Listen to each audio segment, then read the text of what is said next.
So the first thing I would like to say is that I'm very happy that you are all here. Welcome to the 8th lecture and debate within our consumption seminar series.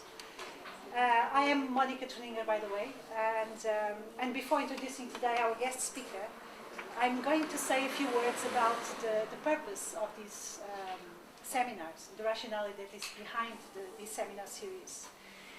They have been organized by 3 people, me and Emília Margarida, hello, and Marta Rosales. Unfortunately, she could not be here. They are 2 anthropologists and a sociologist.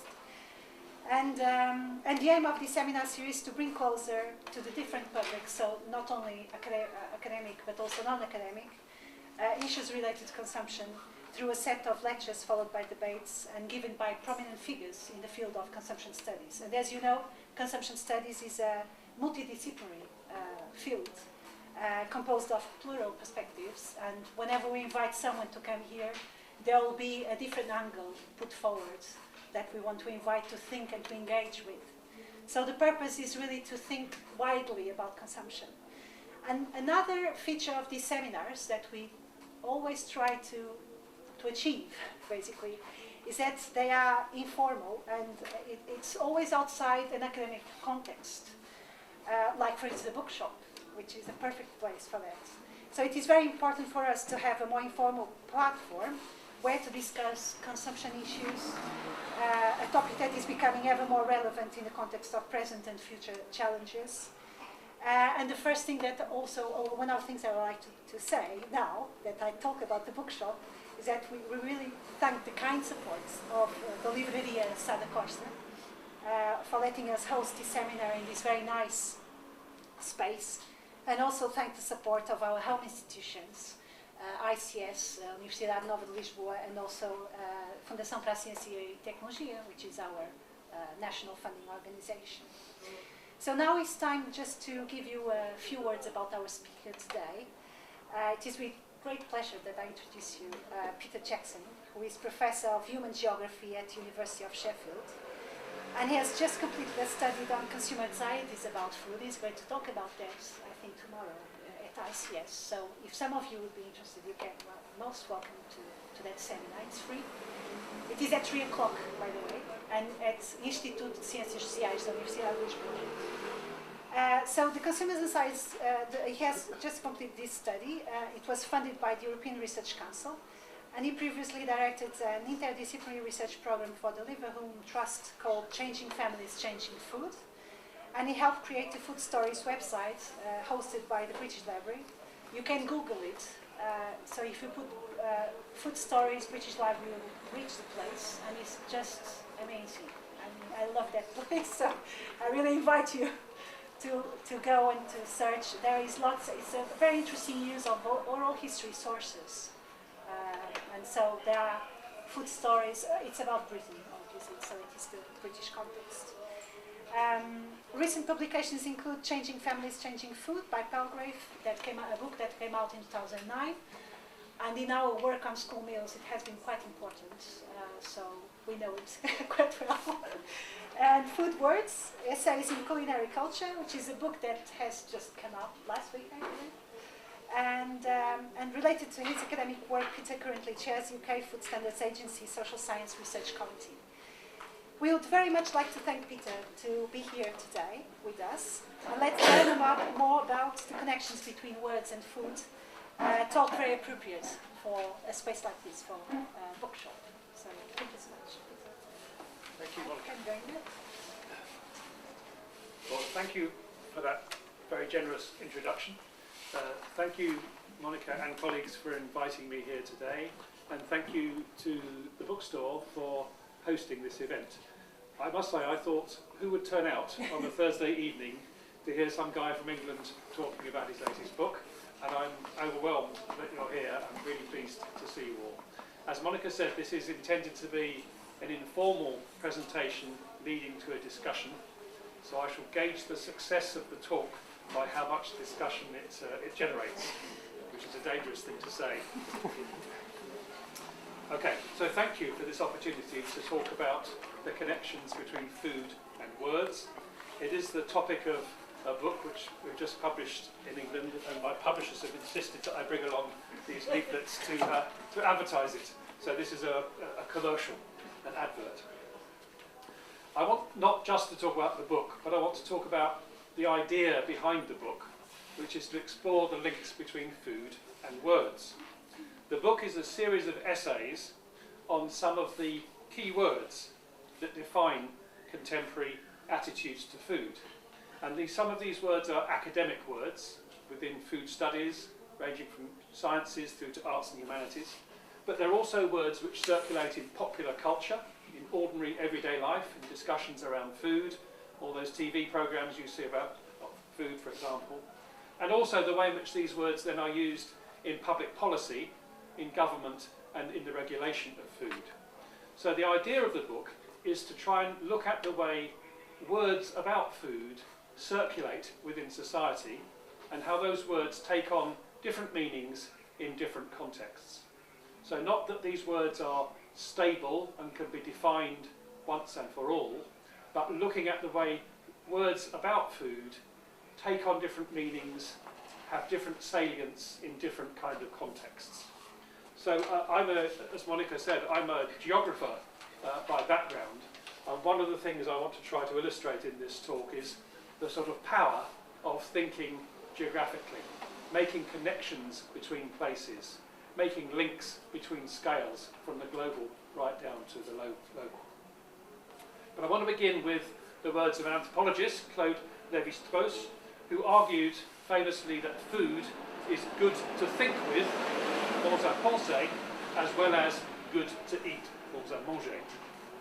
And obviously it's not always good to think with and not always good to eat either. But the idea is that we can think through food as well as consume it in a bodily way. Think for a moment then about restaurant menus and the way restaurant menus describe food.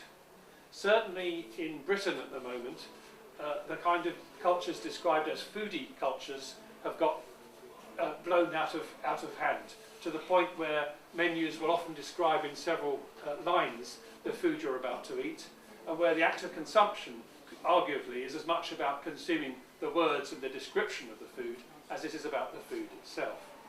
So I'd argue that food menus demonstrate that food is both about talk as well as about taste.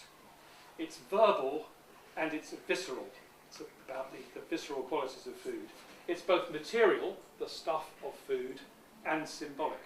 And food has this really nice double quality, which I think we try to illustrate in this talk about food and words. If you look at sociologists who've written about food, like Alan Ward, for example, in the UK, he suggests that food is often thought about in terms of dualisms. So he talks about our need for novelty and tradition. We like new food, but we also like to think about food, where it comes from, food heritage, food traditions. Alan Ward says we think about food in terms of health, what's good for us, healthy eating, diet, nutrition, but also food as an indulgence, something which is about the pleasures of food, its taste, the pleasures of eating together and so on. He says that food is about economy, getting value for money, but it's also about extravagance. We use food to entertain, food for hospitality and so on. And he says that food is about convenience and care. So think about feeding the family and the gendered nature of feeding the family, when we're both providing food which is convenient and fits in with our lives, but also food as an expression of love, of sacrifice, of maternal care. And I think we could add to that long list of dualisms. The project I've just finished that Monica talked about was thinking about the anxieties of food and the pleasures of food. I've already mentioned the geographical idea that food can be thought of locally and globally. So some foods produced very locally, some foods imported across huge distances along very long, complex food chains. We can think about food in terms of safety and risk. We can think about food in terms of innovation and tradition. So the book explores those tensions and contradictions and inconsistencies in the way in which we talk about food. Food Words was inspired by the work of Raymond Williams, who some of you may know. Raymond Williams wrote a book called Key Words, A Vocabulary of Culture and Society in 1976. The book itself has an interesting little history because it was originally intended as a short appendix to the book he wrote called Culture and Society. Culture and Society was his account of industrialisation, urbanisation, big historical changes. And in the course of writing that, he realised that particular words, culture, nature, democracy, art and so on, were good ways of mapping these changes in society. And he started to write them down. And then the appendix kind of got out of hand and became a whole book project in itself. And Keywords, I think, is a fantastic book in itself. It's a great book to work with students. And it's a book that we decided we'd try and copy, specifically in relation to food. Why I like the book is because it's not a dictionary. It doesn't provide a definition of a word that says this is what it means. Not an exact translation of a word. It says that that's not a smart way to think about words. We need to think about words in terms of what Williams called their fields of meaning. The way in which a word has a set of associations. It has a cultural context. It's deployed by people in different ways. It often serves particular political and material interests. So Williams was about tracing this dynamic field of meaning of his keywords, tracking their changing use over time and place, tracking their different reception in different social contexts. Williams argued that our social vocabulary is active and contested. So just think, for example, of the way in which the idea of food choice is deployed by governments at the present time, particularly neoliberal governments. Thinking about choice, choice is a word, why would you not approve of choice? Choice is a very positive word, and yet the way food choice is discussed tends to individualise food choice, where we as individual consumers choose what we eat, and then we're held responsible for those decisions. So if we feed our children food which is high in fat or salt or sugar, we're responsible for the obesity epidemic that follows. So that individualisation, that forgetting about the constraints within which people work, forgetting about the infrastructure that provides food, thinking about the power of supermarket chains, for example, in determining the food that gets on our table. All of that, I think, is condensed into this apparently innocent word choice, which in fact could be argued to be a very specific way of thinking about food. Or think about the concept of food security, and the way that way of thinking about food is quite different from thinking about food sovereignty. Think about the way food security raises issues about other kinds of security and insecurity. And so on. They're just simple little examples which I think suggest that words we use in a quite everyday, unexamined way, once you start to unpack them, is a very good way into thinking about this more active social vocabulary that Williams described, and which we've now stolen as a good idea to approach food. So we're interested then in how meanings circulate, how they're appropriated and used, or how words travel. Food Words, the book we've just finished, includes just over 60 words, but we would never say that it was comprehensive. It's a provocation. It's a set of words that we think are interesting, and they're interesting from our point of view at this point in time. And I guarantee if we kind of asked each of you what your top keywords were around food, they would be different from mine. So part of the book again is faithful to Williams' inspiration. It's not trying to be definitive, it's trying to say that our words, the words we've chosen in the book, reflect particular ways of seeing the world. Historically, geographically, we're socially positioned in certain ways. So think, for example, of a word like consumer. This is a seminar series about consumption. Consumer, again, is not some innocent word. It's not something that means the same as customer or public or housewife. Consumer is a very particular way of thinking about our relationship to food and other material goods and services. We need to think about when the public came to be described as consumers, at what point in history, in which kinds of societies, and how the idea that we are consumers rather than citizens, for example, might reflect on particular ways of thinking about citizenship and democracy and so on. So the book, I'm kind of defending myself from my critics before you've even heard what the book's about. And it's very clear that food words would look different 100 years ago. They look different when approached from the global south. So there is an inherent danger of ethnocentrism in presenting a book of food words, which we're very conscious of in the way we approach the book. So again, if you thought of a word like exotic in relation to food, or ethnic in relation to food, again, those words are not innocent. They're always exotic from a particular point of view, or foods are described as ethnic, always from a point of view of a culinary culture defined as mainstream or apparently ethnically unmarked. So those are examples of some of the words in the book and how we've approached them. What I want to do is just briefly say something about the way in which I think the current social and political context has shaped our approach to food words. And then if we have time, I'm going to give you 3 or 4 examples of the words and how we've unpacked them. And I'm particularly interested to see how these words travel to a context outside of my Anglo-centric world where we've defined the words. So we'll see the extent to which the words translate and to the extent to which the translation itself reveals something about those words.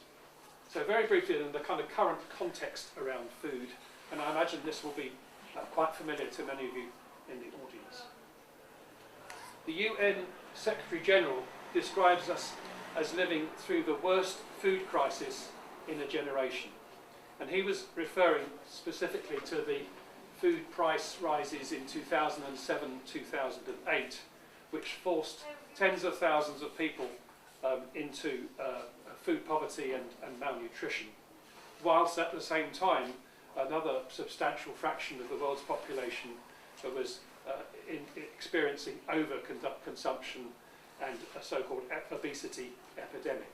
So these kind of parallel trends towards over and under consumption happening at the same time in different parts of the world, and I'd argue being connected to each other, not just 2 separate trends, is very much part of the current political context that shapes our way of thinking about food and the words we use to describe it. I've already mentioned the kind of global concern about food security, which again I think is a highly loaded way of thinking about food provision, providing sufficient, safe, affordable food to allow people to live an active and healthy life. And I think it's really interesting the way food security as an issue began as a concern in the global south and has now been appropriated by governments in the global north as kind of our problem too. The current context of food is, I think, shaped by a history of intensification of agricultural production. It's been shaped by lengthening food supply chains, by the concentration of power in the hands of a smaller number of supermarkets. It's been shaped by recent food scares, specifically in the UK and elsewhere in Europe, things like BSE, or so-called mad cow disease, through to the current debates around horse meat and adulteration of food, which have led to a substantial undermining of consumer confidence and trust in food. In 2010, there was a big survey of European consumers by the group called Eurobarometer. It showed that half of European consumers were concerned that food may damage their health, and this had gone up since 2005. It showed that 2/3 of European consumers were worried about the quality and freshness of food, and over half felt that food today is less safe than it was 10 years ago. An editorial in the current issue of the journal Food, Culture and Society begins with the phrase, "We live in a scary world when it comes to food." And that, I think, is really interesting if you think of it historically, because in many ways our food supply is safer, cheaper than in many points in human history. And I think the book I've been involved in has been very much shaped by the project I've just completed about consumer anxieties about food.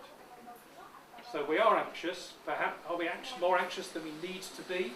Are we anxious to the point where we've forgotten the pleasures of food? And what is the kind of context that lies behind that?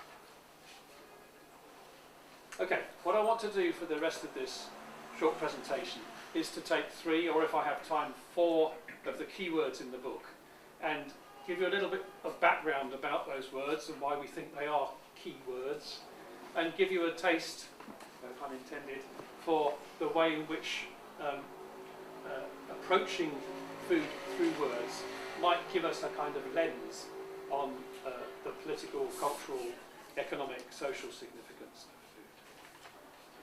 So these aren't, they might be alphabetical, they're not alphabetical, but I start with a word beginning with A. I start with the word authentic. Authentico?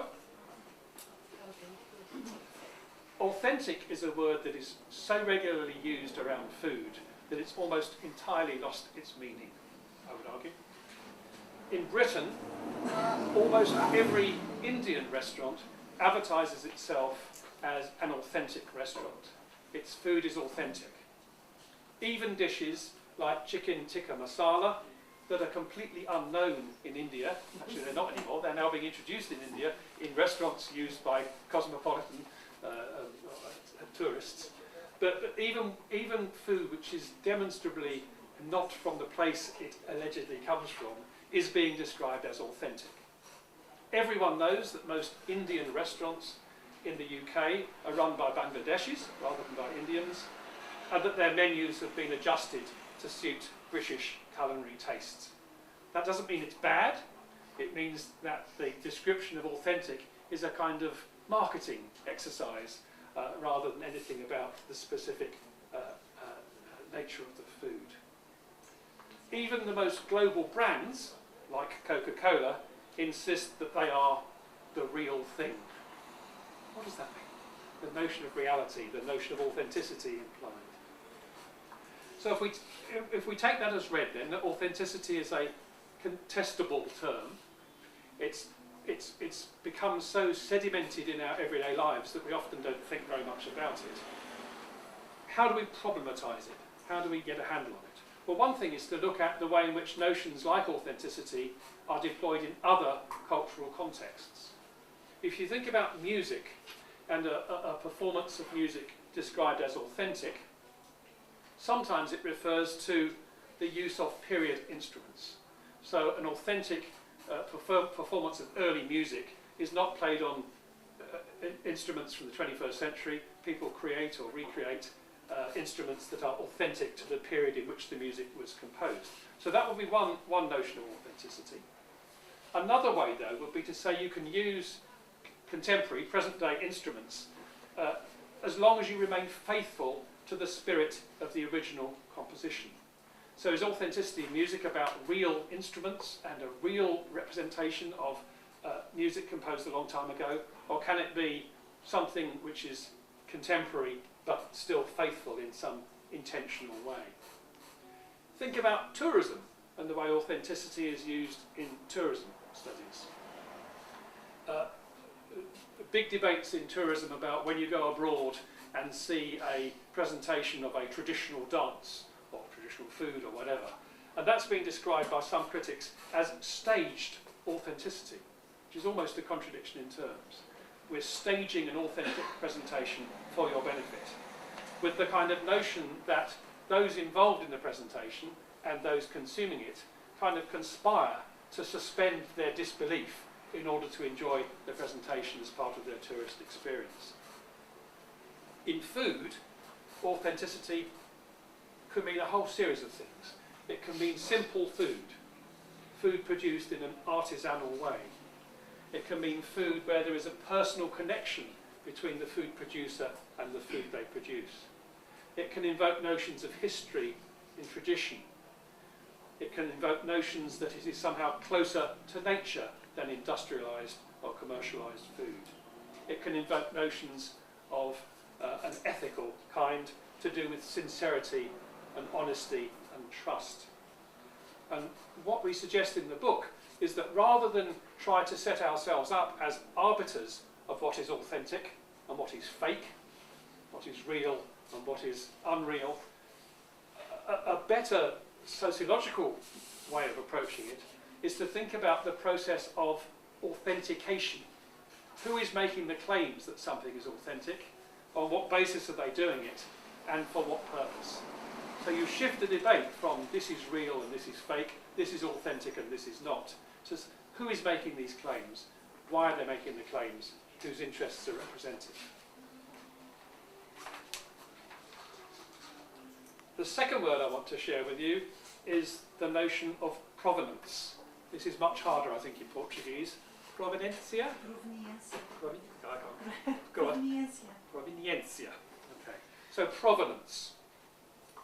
Provenance is widely used in British culinary culture to think about literally where food comes from, its place of origin. And again, if we think laterally, where else is the word used? Provenance is often used in relation to antiques and artworks. So it's about whether an artwork is really by the painter whose name appears in the corner, whether the antique is genuine, whether you can document its legal history of ownership. So provenance in relation to food borrows some of that way it's used in relation to artworks and antiques, and has some of these kind of legal connotations involved. For food, provenance can be about specific ingredients, but it can also be about whole dishes, and indeed whole styles of cooking, or indeed national cuisine.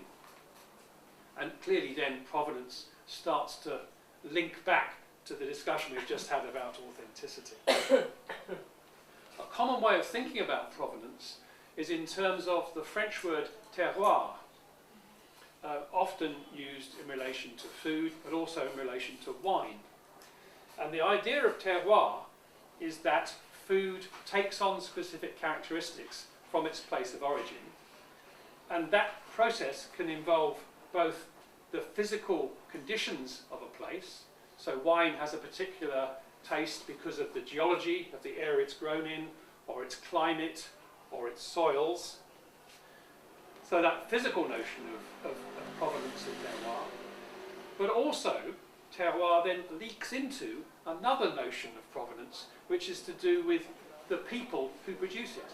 So it might be soil, geology, vegetation, climate, but it can also be a notion that somehow the people in a particular place have a history that has given them a series of embodied skills acquired over generations, so only people in place X can make food of that particular kind or that particular quality. And then back to the artwork and antique stuff, that local and regional production is now increasingly underpinned by legislation about geographical indicators of where things come from. And all kinds of paradoxes then open up when you start to think about how these legal definitions of provenance get invoked. So the example of Stilton cheese in the UK is governed by EU legislation. It says that Stilton cheese can only come from one of 3 English counties. The village of Stilton, which gives Stilton cheese its name, is not in those 3 counties, so Stilton cheese can't be made in the village of Stilton. It's sort of mad, but it's not mad at all when you think about the way in which these kind of designations come about and whose interests they serve. And there is no suggestion that Stilton cheese has its character from geology, climate, soil and so on. The milk that's used to produce Stilton cheese, some of it comes from those 3 counties, but when milk is in short supply, it's pooled and brought in from elsewhere. So all kinds of interesting things are going on when particular products strive to get these kind of legalistic definitions of provenance. It raises, I think, much bigger questions about the links between food and place. Age-old debates, the Italianness of pizza. Is pizza anything in Italy? Was pizza invented in Chicago? The Indianness of curry, I've already referred to, and so on. So quite a lot of that is about imagined provenance and not connected in any direct way to specific geographical places. And I think it shows that most culinary boundaries, most issues to do with food provenance, suggest that these boundaries are porous, they're leaky. Culinary history is characterised by borrowing and adaptation rather than a kind of foolhardy quest to find the real place that a particular dish or a particular ingredient comes from. I would argue that that relentless tracing of origins, which some food historians are very keen to do, is a sort of pursuit that's never going to end. And the sort of search for a purity around culinary culture is a cul-de-sac, I think. We okay? Yeah. My next word then is the word fresh. Fresco. Yeah? Yeah. Fresh is a really popular word in food marketing. It's often linked to notions that food is natural as opposed to artificial or processed. On my airline this morning, the little highly processed chicken sandwich I was given to eat used the word fresh and the word natural in its little description. It also told me it was a really healthy option, low in fat, and so on. You know, but one of the most processed, refrigerated, preserved kind of foods you could imagine. So fresh is, again, a bit like the other words I've been describing, a word which has almost lost its meaning by the way in which its meaning has evolved and been adapted and used in commercial and marketing terms. One of the ironies of the word fresh is that in modern agri-food systems, freshness, as presented to us on the plate or in the supermarket, often depends on a series of technological innovations, like refrigeration, like air freight, for example, that are, of course, anything but natural in its normal sense. The geographer Suzanne Friedberg wrote a book recently called Fresh, A Perishable History, that explores these kind of ironies. She argues that with our current agri-food system, it's easier to eat local, fresh produce in Berkeley, California, than in Burkina Faso, two places where she's worked. So you might think that an authentic food tradition, a local food tradition, ought to be easier in a lower technological society like Burkina Faso. But she argues that through the way it's produced, through the way the market evolves, food can be sold as local and fresh more readily in an affluent American suburb like Berkeley than in Burkina Faso.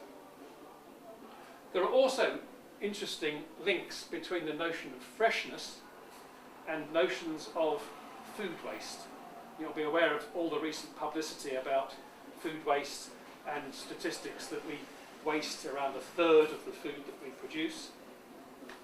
The imperative to reduce food waste often runs up against culturally approved notions of freshness. So we might want not to waste food in some abstract sense, but if we also want to eat food that's perceived as fresh, there is an automatic tension between them. Tristan Stewart, who wrote a book on food waste, used the example of a firm called Yo Sushi in London. Yo Sushi felt that it had to produce food that was fresh and seemed to be fresh to its customers. So even 10 minutes before the shops closed in the evening, the shelves had to be full. Empty shelves looked bad. Empty shelves didn't appeal to consumers. So more sushi was made and put on shelves in the clear knowledge that it would be wasted in order to produce the notion of freshness and abundance and plenty that their consumers needed. And Stewart has endless examples of that tension between freshness and waste. There are also, of course, interesting discussions about freshness and social class, where certainly throughout history, fresh food has been mostly available as a luxury food, as a luxury commodity.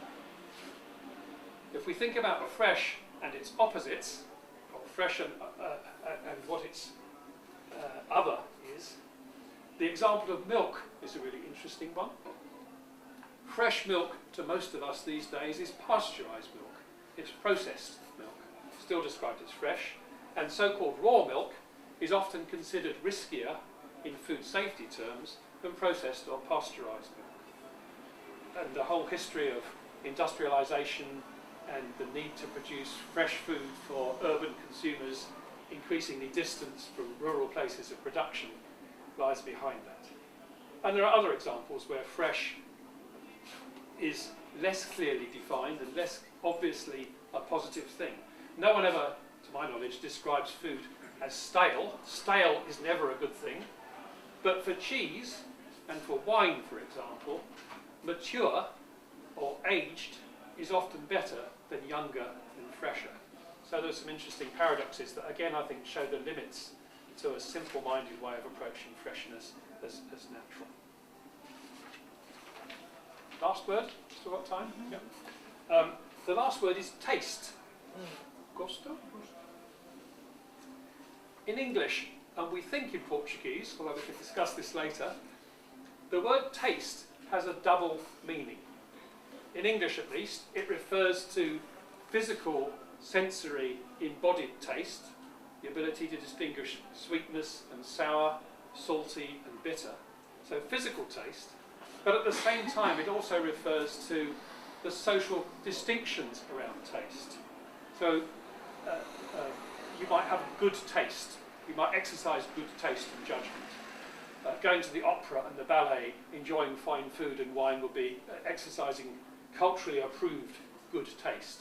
So the links between physical taste as sensation and what Pierre Bourdieu would write about in Distinction, about the social judgment of taste, is a really interesting conjunction. The historian Stephen Manell wrote a book which compared British and French culinary history. And I can say this as British, in all comparisons between British and French culinary culture, it's France that wins. British food is often probably quite rightly derided. But the comparisons in Manell's work are about how it is that French culinary culture got to be regarded as the height of good taste, and the kind of processes involved in terms of food critics, restaurant writers, Michelin guides and so on, that led to one culinary culture being privileged above another. And Manell uses a really interesting comparison between the good taste of the gourmet, someone who enjoys fine food, and the excessive, uneducated appetite of the glutton.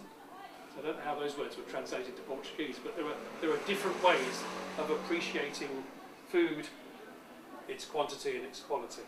Gourmet, good; glutton, bad, crudely. And they also point to class variations in taste. In the UK, you could do this in terms of a preference for beer versus lager.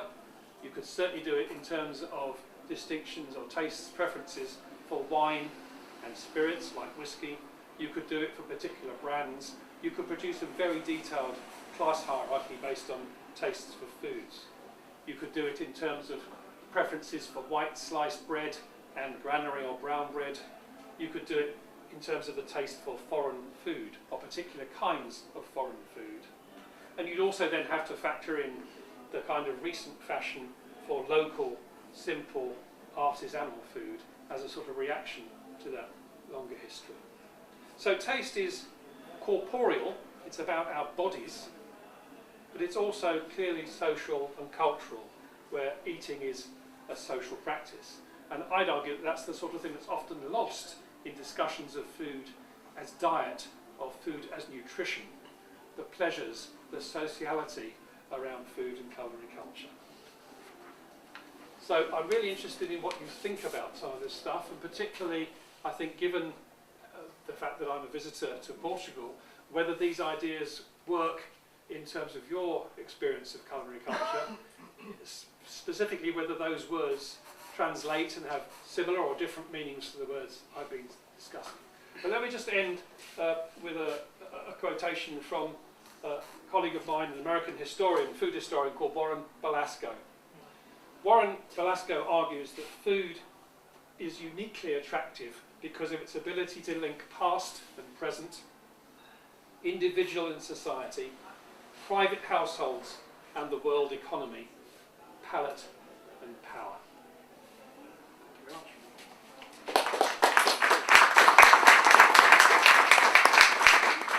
So when you present the word fresh and the contradictions within it, whether you explored the impacts of freshness in the food chain, in terms of climate change and connections with energy and all that, or not, or it just kind of unpacked the words and the contradictions within without really thinking about implications. So how far did you go? What would be the 61st word? Like that. Okay, thank you. The book is set up as a series of essays. They're supposed to be provocations or interventions. So like the choice of words isn't comprehensive, nor is each essay. Some of the essays are very short, some of them are much longer. So specifically for freshness, we didn't. It's one of the shorter definitions, partly because Suzanne Friedberg had just written her history of a perishable history of freshness, so there didn't seem much point going into more detail about it. But even in what we've done in a couple of pages on freshness, tries to open up exactly those kind of discussions. So freshness is paradoxical because freshness can be industrially produced, almost the opposite of freshness in everyday language, where it's reduced to equated with ideas of being natural. Prepare food, save food, reheat food, all of those things have huge implications in terms of food waste and energy, climate change and the other things. So these are mostly quite short essays, and there's a limit to how far you can go, but the idea of the book is to try to open up that kind of space in which it becomes obvious that freshness is a marketing ploy, that freshness is industrially produced, that the consumer preference for freshness has all kinds of implications along the supply chain and implications way outside food itself towards environment, sustainability, energy and so on. You just described our book as crazy, which is good. The process of selection described as crazy. Warren Belasco wrote a little foreword to our book, and he said that the book was bold, some might say brash, and I think the same point is being made. How can you possibly produce a book on food words, which with 61 words, it's automatically a kind of specific cut through the field. It's our keywords from a UK perspective, from a social science perspective, from the affluent place, all of that goes without saying. Sorry, it doesn't go without saying. It's specifically what we talk about in the introduction to the book, and we kind of invite people to say you got it wrong. You know, there's no essay on food, for example. There is no essay on identity. There are specific essays about class and about gender and about race and ethnicity, but not an essay about identity. My wife, who's a vegetarian, picked the book up and said, "Why did you stop at W?" I think work was the last essay. No discussion of vegetarianism. And all kinds of words. There's no essay on organic. There's an essay on natural and an essay on science and technology studies. So everyone will be cross with the book. But that's fine. I don't want people to say, that's the last word, it's done, rest. I want people to say, that's an interesting way to think about food, and from my point of view, you should have written about this or that. And that's fine. It's an invitation to debate, like I think the essay form as a whole is, not a dictionary or an encyclopedia which pretends that you can exhaust the field. It's a great defence from hostile critics. Yes. Consumer of food is being used and not eater. Yep. And I know Anne-Marie de Mol, Yes. in her Body Multiple book, she tries to break a lance for reintroducing the concept of people as eaters instead of consumers of food. What are your thoughts on that? The word consumer is a very specific way of thinking about eating and the eating subject, who is eating, who is being eaten, and so on. I agree with her approach on that. Why then have we come to think of ourselves as consumers with a particular way of a particular notion of the market, I think is what's implied by consumer. Frank Trentman, historian in the UK, wrote a book called The Birth of the Modern Consumer, and tries to isolate, the point in time in an industrialised world at which we moved from being a public or a shopper or a customer to being a consumer. And that's the point of the book and the way we approach these words. It suggests that there are particular historical forces at work. And it will be very different to abandon the word. I mean, Anne-Marie Maltzman doesn't use the word consumer. It bans it. It says that's an unhelpful way of. It's not an analytical term. Yeah. And that is true for many of the words we talk here. At least we try to distinguish between a useful analytical word and then words which are in general circulation, which sort of pretend to be analytical but aren't. And my favourite of those is convenience. You regularly see people in business and marketing use convenience as an exclamation. We buy this particular food because it's convenient. And then if you just scratch the surface, convenient means all sorts of things. It means readily available, it means cheap, it means portable, it means accessible, it means all sorts of things. So, you know, the most convenient food might be an apple. All those things. It's portable, it's cheap, it's all those things. And yet it's not a convenience food in the conventional way of thinking. It's the opposite. Convenience food is opposed to food which is raw ingredients, it's natural, and it's opposed to notions of food being junk food. That's what convenience food gets reduced to. And these are highly moralised and politicised debates, not analytical ones at all. So I'd have to think more about how specifically thinking about eating rather than consumption would shape a debate. But I'm glad to say there are essays on eating and drinking. And they force us to think beyond that particular period when we became defined as consumers. So one of the ways I get around that accusation that this is a very ethnocentric project is to force ourselves to look historically and cross-culturally, but to try and do that not in a way which is just collecting examples from around the world, butterfly collecting, I think Leach once described that as, but is a way in which those different examples transform our way of thinking. So Rick Wilk, American anthropologist, did a fantastic book about Belize in Central America, Caribbean, and talked about how Belizean cuisine as a national cuisine only really developed when there was a big enough community of Belizeans living abroad. It's only when you see your cuisine from somewhere else that it becomes a definable cuisine in which you're invested. Otherwise it's just food. And his approach then to saying that the word cuisine itself, his example of Belize is not just another example. It's a way in which it can help us to redefine the notion of cuisine.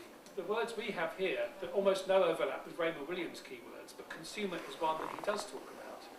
And he talks about the way in which consumer has the same root as consummation. And again, the links between food and sex are very rich and interesting to unpack. So consume and consummate have ideas that when you eat it, it's finished, it's gone, it's done, it's wasted, it's not there anymore. And often that, of course, isn't the case for food. On the contrary. Yeah, exactly.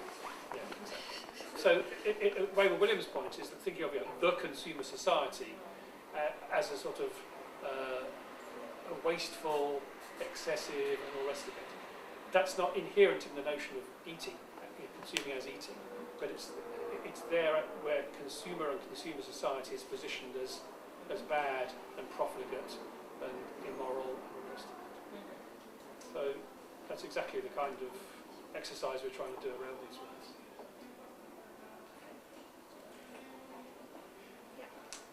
I saw you have also the word of odyssey, and following this thought, how you word this word, I mean, in terms of not only tourism but also heritage, because nowadays we are seeing this huge movement of food interest and how food is related with some kind of identity and how you define yourself through food. And more recently, this heritage, intangible heritage, like some kind of a brand or something, is like commodifying, or I don't know. Do you want this?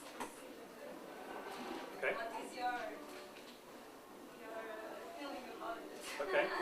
I haven't got the essay in front of me, but I'm sure I can remember it. The essay begins with the little thing from Marx, which says that the commodity appears to be a simple thing, and yet it's anything but simple, and through analysing the commodity, you get the history of capitalism, basically.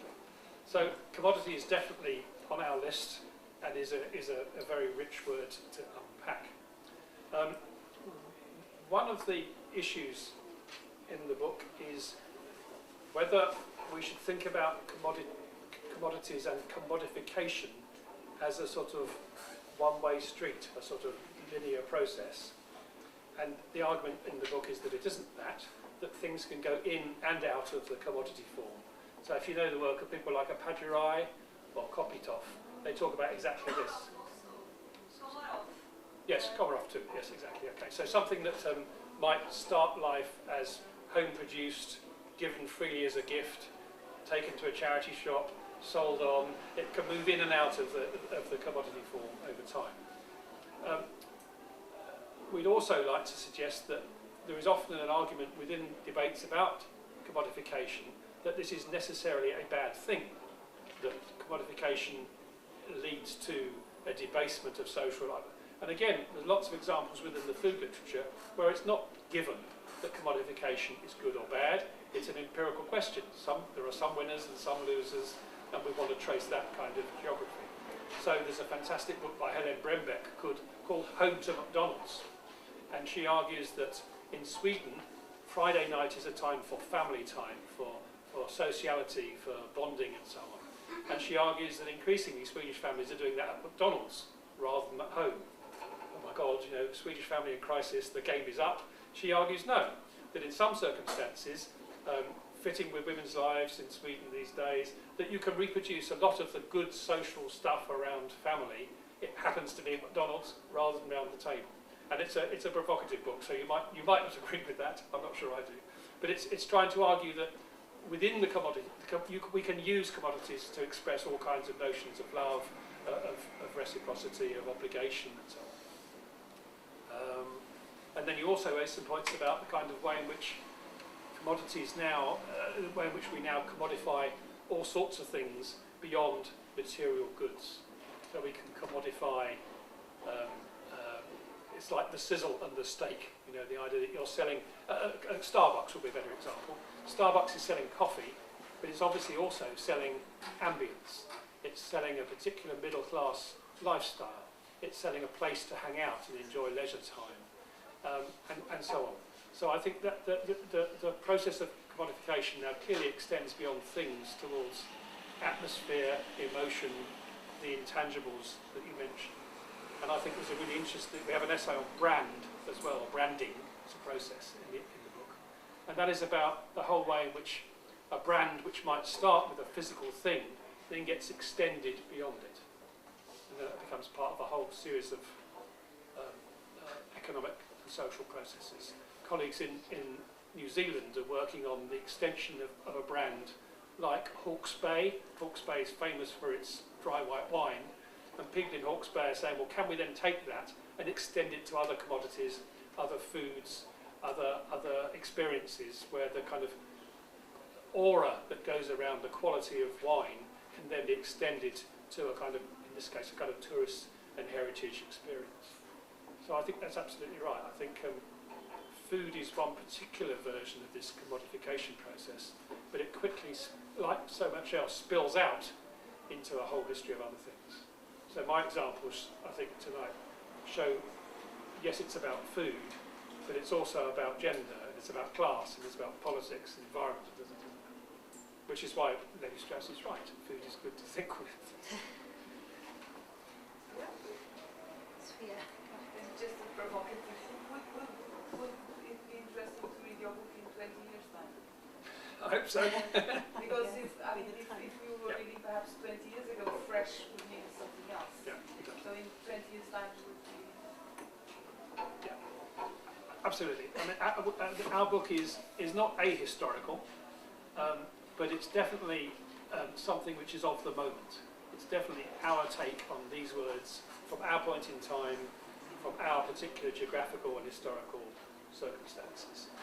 So I will be amazed if this project was done in 20 years' time, if the same 61 words were the ones about which we wanted to write. I can't imagine how that would be the case. And similarly, as you say, if you looked 20 years ago, you would have a different set of words.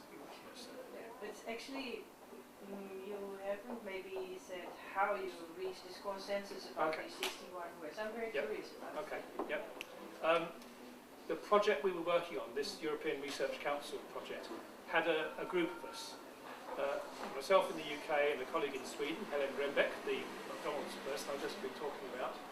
And we had between us a team of about 10 or slightly more researchers working with us.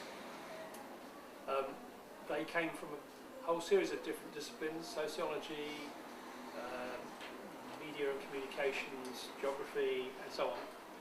And we had a party, that sounds wrong. We had a series of discussions around which we threw words out. We started with, we could do this in 20 words, a bit like Raymond Williams started with an appendix and it grew into a book. Our project kept growing. Each time we had a meeting, a new word would come up that just had to be in there. And in the end, I tried to curtail that by saying, if you come up with the word, you write the essay. And then people started to be quite less enthusiastic about adding more and more words to this ever-growing project. So it's 61 is an arbitrary number, I think. It was a process of discussion and consensus in the same way that the writing of the project became. So we had group meetings where at each meeting we'd have a draft of the next 3 or 4 essays. We'd discuss them amongst ourselves, we would add references, we'd remind ourselves that this was only true in this part of the world at that time. We used Warren Belasco's colleague who was much more familiar with the North American literature than we were, and it kind of emerged. It was a sort of organic kind of project. We definitely started with a list, but it grew, and almost no time did we ever cross a word off the list. That would have been a good discipline, I think, to do that as well. So that's still not a very coherent answer, I don't think. But it gives an idea. Because we have a discussion of that in the introduction, and 1 or 2 people who looked at the book have said, well, you don't need that. Why have you got that in there? That's only of interest to you guys. And I thought, no, it's not. It's not, is it? That's part of the book as how it emerged, rather than that it's somehow just there. Did you bring a copy? There is at the moment, I have 1 advanced copy at home, so all I have at the moment is this shameless bit of self-promotion saying it's 20% off. Mark, fantastic discount. It will be out in paperback in a year, so it'll be much cheaper in a year's time. How do you get interested about food? Well, it is interesting. It's a very, how do I answer that question? It's impossible. Because I think every one of us had a particular experience with food while you jump on this kind of topic, what happened, right? But but in social science, I mean, that is, in my case was the field that first started to, I was talking about food, it was something that it just imposed itself in my case, but because I never thought about it before. But I'm an anthropologist, I don't know. No, it was different from that for me. My PhD was about migration from the Caribbean to New York City. There was no discussion of food in there. The first book I did, a book called Maps of Meaning, in the late 1980s, was trying to bridge the gap between geography and cultural studies. It could easily have had a chapter about food, but it didn't. It had chapters about all sorts of other things. So food wasn't, it was on my radar, but it wasn't something I certainly didn't describe myself as an expert in it. I still think I don't, actually. But it was through looking at consumption studies, and the cultural politics of consumption that food starts to become inescapable, I think. So I did a project about transnational food and fashion, which tried to grapple with this idea about food's boundaries, and that there were, searching for firm boundaries around food was foolish, and it was all about borrowing and about movement. So that's where I think that's sort of faithful to the geographical, anthropological kind of training I've had. But it's quite an academic way into food. It's not that I'm a foodie. It's not that I have particular food politics. Food. I described in the book you referred to at the beginning, Changing Families, Changing Food, that food was a lens. So I'm that kind of food studies person. I'm not the kind of food studies person who's particularly fascinated by a particular place's culinary culture or by a particular ethics around food. I have those issues, but they're not what drives me.